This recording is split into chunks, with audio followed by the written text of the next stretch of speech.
Hey everyone, welcome back.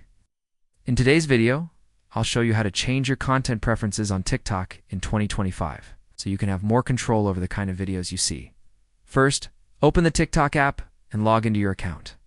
From the main feed, tap on your profile icon in the bottom right corner. Next, tap the three-line menu in the top right and then go to Settings and Privacy. Here, scroll down until you see Content Preferences.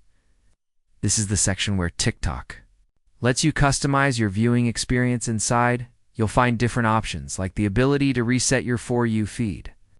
If you feel like TikTok is showing you content you're no longer interested in, tap Refresh your For You feed.